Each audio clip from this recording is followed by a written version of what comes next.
வேதத்தை திறந்து நாம் ஒரு வசனத்தை வாசிக்க போகிறோம். யோவான் எழுதின சுவிசேஷம் 5வது அதிகாரத்திலே 2வது வசனத்திலிருந்து ஒரு சில வசனங்களை நம்ம வாசிக்க போகிறோம். யோவான் எழுதின சுவிசேஷம் 5வது அதிகாரம் 2வது வசனத்திலிருந்து வாசிக்க போகிறோம். எபிரேய பாசையிலே பெதஸ்தா எனப்பட்ட ஒரு குளம் எருசலேமின் ஆட்டு வாசல் அருகே இருக்கிறது. அதற்கு 5 மண்டபங்கள் உண்டு. அவைகளிலே குருடர், சப்பானிகள், சூம்பின உறுப்புடையவர்கள் முதலான வியாதிக்காரர் அநேகர் படுத்திருந்து தண்ணீர் எப்பொழுது கலக்கும் என்று காத்து கொண்டு இருப்பார்கள். ஏனெனில் சில சமயங்களிலே தேவதூதன் ஒருவன் அந்த குளத்தில் இறங்கி தண்ணீரை கலக்குவான். தண்ணீர் கலங்கின பின்பு யார் முந்தி அதிலே இறங்குவானோ அவன் எப்பேற்பட்ட வியாதிஸ்தனாய் இருந்தாலும் சொஸ்தமாவான். 38 வருஷம் வியாதி கொண்டிருந்த ஒரு மனுஷன் அங்கே இருந்தான். படுத்திருந்த அவனை இயேசு கண்டு அவன் வெகு காலமாய் வியாதிஸ்தன் என்று அறிந்து அவனை நோக்கி, சொஸ்தமாக வேண்டும் என்று விரும்புகிறாயா என்று கேட்டார். அதற்கு வியாதிஸ்தன், ஆண்டவரே, தண்ணீர் கலக்கப்படும் போது என்னை குளத்திலே கொண்டு போய் விடுவதற்கு ஒருவரும் இல்லை. நான் போகிறதற்குள்ளே வேறொருவன் எனக்கு முந்தி இறங்கி விடுகிறான் என்றான். இயேசு அவனை நோக்கி, எழுந்திருந்து உன் படுக்கையை எடுத்துக்கொண்டு நட என்றான். உடனே அந்த மனுஷன் சொஸ்தமாகி தன் படுக்கையை எடுத்துக்கொண்டு நடந்து போனான். அந்த நாள் ஓய்வு நாளாயிருந்தது. கர்த்தருடைய பிள்ளைகளே, இந்த சம்பவம் வேதத்திலே நமக்கு எல்லாருக்கும் தெரிந்த ஒரு நல்ல சம்பவம். 38 வருடமாய் வியாதி கொண்டிருந்த ஒரு மனிதன். அப்படி என்றால் அநேக மனிதர்களாலே தள்ளப்பட்டு பல நாட்களாலே வியாதிப்பட்டு 1 வருடம் 2 வருடம் அல்ல, வேதத்திலே பல வருடங்களாக தங்களுடைய பலவீனத்திற்காய் காத்திருந்த அநேகரை நம்ம வாசிக்கிறோம். 12 வருடமாய் பெரும்பாடுள்ள ஸ்திரீ, இப்படிப்பட்ட அநேக நபர்கள் வேதத்திலே தங்களுடைய வியாதிக்காய் விடுதலைக்காய் காத்திருந்த பல பேர் உண்டு. ஆனால் சில பேரை ஆண்டவர் வேதத்திலே ரொம்ப ஆச்சரியப்படுத்துகிறார். ஆண்டவராகிய இயேசு கிறிஸ்து பிறந்த அந்த சமயத்திலே தேவாலயத்திலே காத்திருந்த ஒரு விதவையை குறித்து வேதம் நமக்கு சொல்லுகிறது. அத்தனை ஆண்டுகள் அவர்கள் எவ்வளவேனும் நிமிர முடியாத கூனி, அதை குறித்து ஆண்டவர் நமக்கு வேதத்தில் ரொம்ப அழகாய் எழுதி வைத்திருக்கிறார். அப்போ இந்த இடத்துல கிட்டத்தட்ட ஒரு மனிதன் 38 வருடமாய் வியாதியாய் இருக்கிறார்.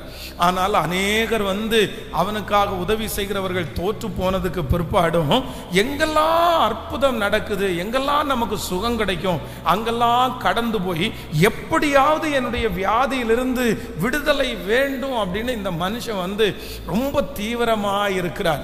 ஆண்டவர் அவனுடைய விசுவாசத்தை கனம் பண்ணி, அவனுடைய முயற்சியை கனம் பண்ணி, ஆண்டவரே நேரடியாய் கடந்து கர்த்தர் அந்த மனுஷனுக்கு ஒரு பரிபூரணமான சுகத்தை தருகிறார். ஆலயத்திலே, எருசலேம் ஆலயத்திலே 12 வாசல்கள் இருக்கிறது. இதிலே மிகவும் ஒரு முக்கியமான வாசல் ஆட்டு வாசல். இதை குறித்து முழங்கால் யுத்த ஜபத்தில் ஆண்டவர் நம்மை நிறைய தியானிக்க பண்ணினார். அப்போ இந்த ஆட்டு வாசலில் நிறைய ஆடுகளை கட்டியிருப்பார்கள். நிறைய பேர் பலி செலுத்த போகிறவர்கள் இந்த ஆடுகளை வாங்கி கொண்டு பலி செலுத்த போவது அது அங்கே நடக்கிறது. அப்போ அதை சுற்றி 5 மண்டபங்கள் இருக்கிறது. அந்த மண்டபத்தை சுற்றி அதிலே ஒரு குளம் இருக்கிறது. அதிலே எப்பொழுதாவது ஒரு தூதன் கலக்குவான். அப்பொழுது அந்த குளத்தின் கரையில் பார்த்தீங்கன்னா குருடர்கள், சப்பானிகள், வேதம் சொல்லுகிறது சூம்பின உறுப்புடையவர்கள், அப்படின்னா பார்க்க தெரியாதவங்க, அப்படின்னா நடக்க முடியாதவர்கள், அப்படின்னா தங்களுடைய காரியத்தை செய்ய இயலாதவர்கள், இப்படி நிறைய பேர் அற்புதத்திற்காக வருகிறார்கள். ஆனால் ஒவ்வொருவருக்கும் யாரோ ஒருத்தரை கூட கூட்டிட்டு வந்துடுறாங்க. அவங்க போக முடியாட்டா கூட அவங்க இன்னொருத்தர் அவங்களுக்கு அற்புதத்தை வாங்கி கொடுக்கறது போல நிறைய பேர் அற்புதத்தை பெறுகிறார்கள். ஆனால் இந்த ஒரே ஒரு மனுஷன் மட்டும் 38 வருடமாய் காத்திருக்கிறான். ஆனால் கர்த்தர் அவனுடைய காத்திருப்புக்கு பெரிய ஒரு அற்புதத்தை கர்த்தர் செய்தார். நான் நம்புகிறேன் நம்முடைய எல்லாருடைய காத்திருப்புகளையும் கர்த்தர் பார்க்கிறார். நீங்கள் நெடுநாளாய் காத்திருக்கிற காரியத்தை கர்த்தர் நிச்சயமாய் உங்களுக்கு தருவேன் என்று கர்த்தர் வாக்கு கொடுக்கிறார். நீங்கள் காத்திருந்து காத்திருந்து நீங்கள் கர்த்தரிடத்தில் தேடி போய் இப்பொழுது சோர்ந்து போய் நான் இனி போக மாட்டேன், நான் இனி அந்த காரியத்தை குறித்து கேட்க மாட்டேன்னு கூட நீங்க நினைக்கலாம். ஆனால் நான் நம்புகிறேன், நீங்க போகலாத சமயத்திலே கர்த்தரே வந்து உங்களுடைய நெடுநாள் காத்திருப்பை நிச்சயமாய் நிறைவேற்றுவார். உங்க பிள்ளையை குறித்து நீங்கள் காத்திருக்கிற காரியம் ஆச்சரியமாய் நடக்கும். உங்க குடும்பத்தில் நீங்கள் காத்திருக்கிற காரியம் ஆச்சரியமாய் நடக்கும். நீங்கள் நெடுநாட்கள் சரீரத்திலே காத்திருக்கிற ஒரு அற்புதம் கர்த்தர் வாக்கு கொடுக்கிறார், நிச்சயமாக நடக்கும். உங்களுடைய காத்திருப்பு வீணாகாது. இந்த 7 நாட்கள் முழங்கால் யுத்த ஜபத்தினுடைய இந்த கடைசி நாள் கர்த்தருடைய பிரசன்னம் இங்கே நிறைந்திருக்கிறது. ஆவியானவர் இந்த இடத்திலே உலாவுகிறார். நான் நம்புகிறேன் கர்த்தர் இன்றைக்கு இந்த சத்தத்தை கேட்கிற அநேகருடைய பக்கத்தில் வந்து சொல்லுகிற வார்த்தை, உன்னுடைய காத்திருப்பு வீணாய் போகாது, உன்னை காத்திருப்பு வீணாய் போகாது. நான் உன்னை எழுப்புவேன், நான் உன்னை அலங்கரிப்பேன், நான் உன்னை மகிமைப்படுத்துவேன், நான் அநேகருக்கு முன்பாய் உன்னை சாட்சியாய் நிறுத்துவேன்.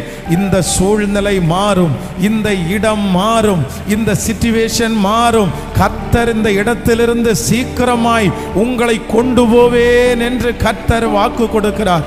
38 வருடமாய் ஒரு இடத்திலே முடங்கி போய் கிடந்த அந்த மனுஷனை எழுந்து நீ நட என்று சொன்ன கர்த்தர் இன்றைக்கு வாக்கு கொடுக்கிறார், உன்னை நான் நடக்க பண்ணுவேன், படுக்கையை எடுத்துக்கொண்டு நடக்க பண்ணுவேன். ஓ ஹalleluya! இந்த இடத்தை விட்டு கர்த்தர் அநேகரை எடுத்துக்கொண்டு நடக்க பண்ணுகிற நாள் சீக்கிரமாய் வரும். அந்த மனிதனை சுற்றி இருக்கிற நிறைய பேர் பார்த்து ஆச்சரியப்பட்டது போல உங்களையும் என்னையும் பார்த்து கர்த்தர் ஆச்சரியப்பட வைக்க போகிறார். நம்புறவங்க தலைக்கு மேல கரங்களை தட்டி, நல்ல தலைக்கு மேல கரங்களை தட்டி ஆமென். நிச்சயமாய் நிச்சயமாய் எனக்கு ஒரு நாள் கர்த்தர் விடுதலை தருவார். நம்முடைய ஆண்டவர் இன்றும் கர்த்தர் ஜீவிக்கிறவராய் இருக்கிறார், இன்றும் விடுதலை கொடுக்கிறவராய் இருக்கிறார்.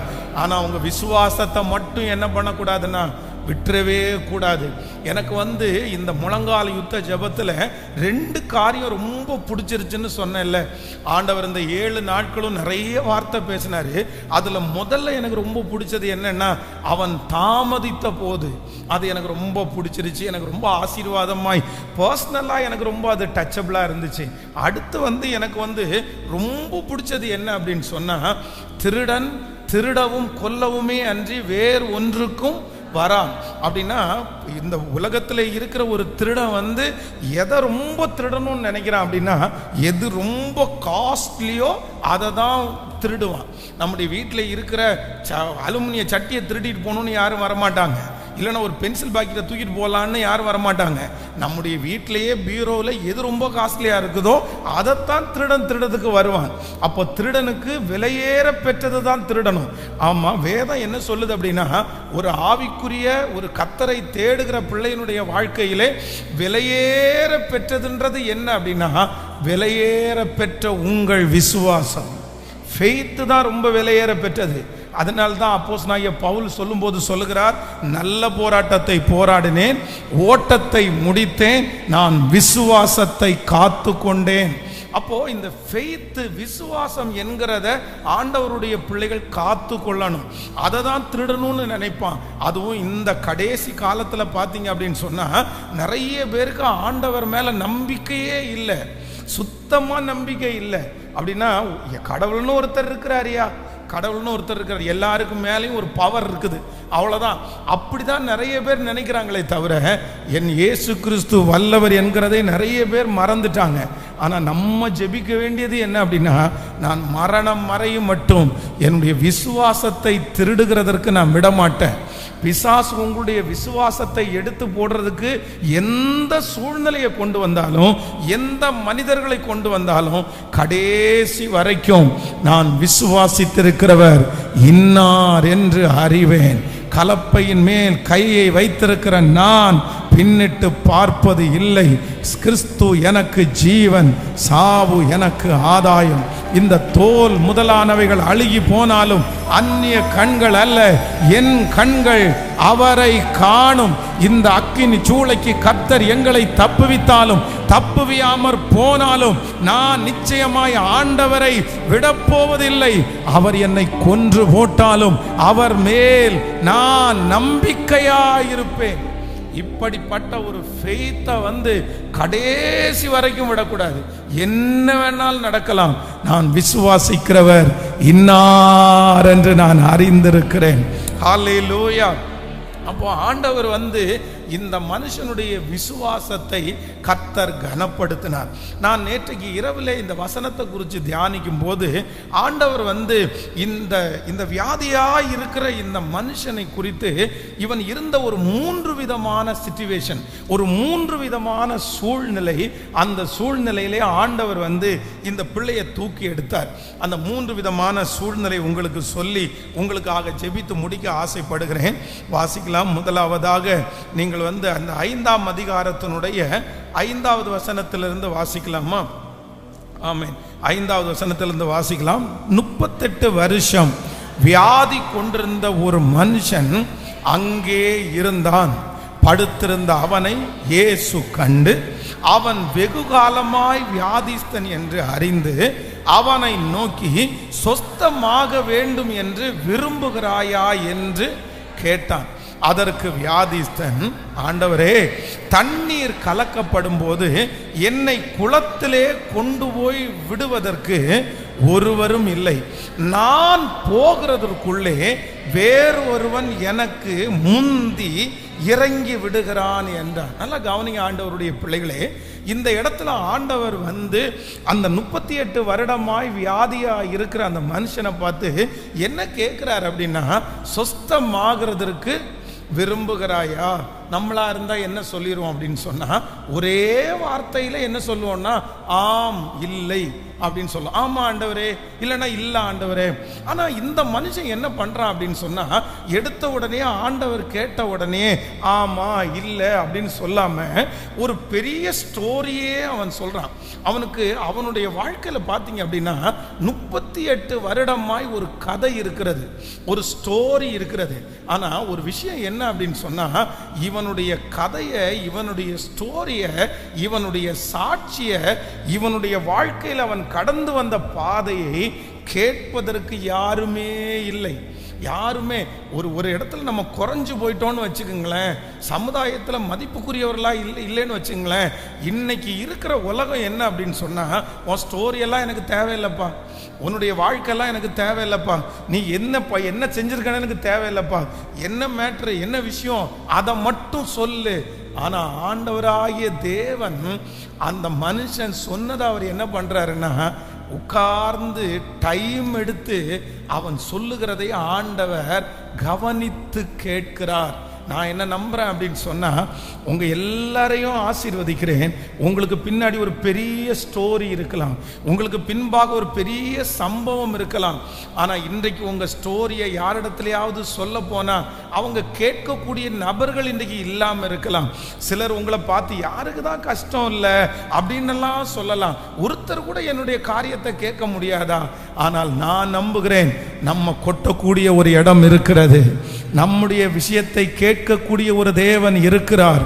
கர்த்தர் வாக்கு கொடுக்கிறார், நான் உன்னுடைய வாழ்க்கையிலே நடந்து வருகிற அத்தனை காரியத்தையும் சொல்லும் போது நான் கேட்பேன். கர்த்தர் அந்த வார்த்தைகளை கேட்பாரானால், உங்க ஸ்டோரிய கர்த்தர் கேட்பாரானால், நான் தீர்க்க தரிசனமாய் சொல்லுகிறேன், இந்த சத்தத்தை கேட்கிற நிறைய பேருடைய ஸ்டோரிய, உங்க சாட்சிய, நீங்க கடந்து வந்த பாதைய ஆயிரக்கணக்கான பேர் கேட்கிற நாள் வரும். அவன் தெருவிலே நடந்து போகும்போது உனக்கு என்ன சம்பவித்தது, யார் உனக்கு இதை செய்தார் என்று சுற்றி இருக்கிறவர்கள் கேட்டது போல நான் நம்புறேன். சீக்கிரமா பிரதர் சிஸ்டர், இது தீர்க்க தரிசனமான வார்த்தை. உங்களை கூப்பிட்டு நிறைய பேர் கேட்பாங்க, அந்த ஸ்டோரியை சொல்லுங்க, அந்த சாட்சியை சொல்லுங்க. ஆண்டவர் உங்களை நடத்தி வந்த விதத்தை குறித்து அநேகர் நம்புறவர்கள் முழு பலத்தோடு கரங்களை தட்டி ஆமென். உலகத்திலே இருக்கிற அநேகருக்கு முன்பாய் நம்மை சாட்சியாய் நிறுத்துவார். இப்பொழுது நீங்கள் கடந்து போகிற இந்த பாதை ஒரு சாட்சியாய் மாறும். இப்பொழுது ஆண்டவர் உங்களை நடத்துகிற இந்த பாதை நிச்சயமாய் இது ஒரு பெரிய ஸ்டோரி. இது ஒருவரை சார்ந்தது அல்ல, ஒரு குடும்பத்தை சார்ந்தது அல்ல. உங்க வாழ்க்கையை வச்சு அநேகருடைய வாழ்க்கையை கர்த்தர் கட்ட போகிறார். அநேகரை ஆண்டவர் பலப்படுத்த போகிறார். உங்க சாட்சி அநேகம் பேரை கர்த்தருக்குள்ள நடத்த போகிறது. அதற்காக தான் கர்த்தர் இவ்வளவு நாட்களும் காத்திருக்க பண்ணுகிறார். ஆமென். நம்பர் 1, முதலாவதாக அதற்கு வியாதிஸ்தன். ஆண்டவரே, தண்ணீர் கலக்கப்படும் போது என்னை குளத்தில் கொண்டு போய் விடுவதற்கு ஒருவரும் இல்லை, நான் போகிறதற்குள்ளே வேறொருவன் எனக்கு முந்தி இறங்கி விடுகிறான். அப்போ இந்த மனுஷனுக்குள்ளே இருக்கிற முதல் ஒரு பெரிய ஆதங்கம் என்ன அப்படின்னு சொன்னா, நான் எவ்வளவோ முயற்சித்தோம், நான் என்ன பண்றேன் அப்படின்னா தோற்று போறேன் அப்படின்னா நான் அமைதியா இல்லை, நான் சும்மா இல்லை. இந்த குளத்தின் அருகிலே அற்புதம் நடக்கிறவங்களை பார்த்துட்டு நான் வேடிக்கை பார்த்துட்டெல்லாம் இல்லை. எனக்கு பலன் இல்லாவிட்டாலும், என்னால் நடந்து போக முடியாட்டாலும் நான் என்ன பண்ணுறேன் அப்படின்னா, என்னால் எவ்வளவு முடியுமோ, நான் எவ்வளவு முயற்சி எடுத்து அந்த குளத்தில் போய் நான் தூதன் கலக்கும் போது நான் குதிக்கணுமோ, நான் எவ்வளோ முயற்சி எடுக்கிறேன். ஆனால் என்னால் என்ன பண்ண முடியலன்னா, அந்த தூதன் கலக்கும் போது அந்த அற்புதத்தை பெற்றுக்கொள்ளவே முடியல. அப்போ ஆண்டவர் முதலாவதாக இந்த 38 வருஷம் வியாதியா இருக்கிற மனுஷனிடத்துல ஒன்ன கர்த்தர் கண்டுபிடிக்கிறார். என்ன கண்டுபிடிக்கிறார் அப்படின்னா, 38 இயர்ஸா, இத்தனை வருடமாய் எத்தனையோ பேர் அவனை பார்த்து, எதுக்கு நீ முயற்சி எடுக்கிற, எதுக்கு நீ இப்படி பண்ற, உனக்கு தான் இது முடிஞ்சிச்சு இல்லை, நீ எதுக்கு போய் இந்த மாதிரிலாம் செய்கிற, இது நடக்கவா போகுது, இது கிடைக்கவா போகுது, இதெல்லாம் உனக்கு கிடைக்காது, நீ நல்லா இருக்கிறது அது அரியுது, இந்த வியாதியிலிருந்து நீ சுகப்படுத்தப்படுவது என்கிறது நடக்காத காரியம், நீ முயற்சி எடுக்காத. அப்போது நீங்கள் நிறைய ஹாஸ்பிட்டலில் போய் பார்த்தீங்க அப்படின்னு சொன்னால், ரொம்ப சிக்கா, ரொம்ப நோய் அப்படின்னா ரொம்ப பலவீனமாக இருக்கிறவர்களை பார்த்து டாக்டர் அவர் நல்ல பழம் கேட்குறாரு, வாங்கி கொடுக்கலாமா அப்படின்னு கேட்பாங்க. உடனே அந்த டாக்டர் என்ன சொல்லுவார் தெரியுமா, அவர் என்ன கேட்டாலும் வாங்கி கொடுங்க. ஏன் அப்படின்னு சொன்னால், இவங்களுக்கு என்ன தெரியும்னா, அவர் உயிரோடு இருக்க மாட்டார், அந்த அம்மா உயிரோடு இருக்க மாட்டாங்க, சீக்கிரமாக அவங்க இறந்து போயிடுவாங்க. அப்போது அவங்க என்ன கேட்டாலும் அவங்களுக்கு கொடுங்க, பிரச்சனை இல்லை, அதனால் அவங்க கஷ்டப்பட்டால் கூட ப்ராப்ளம் இல்லை, என்ன கேட்டாலும். இந்த உலகத்திலே இருக்கிற மனிதர்கள் அப்படிப்பட்ட ஒரு நபருக்கு முயற்சி, காப்பாற்றுவதற்கு, வாழ்வதற்கு, சுகப்படுத்துவதற்கு முயற்சி எடுக்க முன்னாடி நிற்கவே மாட்டாங்க. ஆனால் இந்த மனுஷனுக்கு மட்டும் ஒன்னே ஒன்று உள்ளே இருக்குது.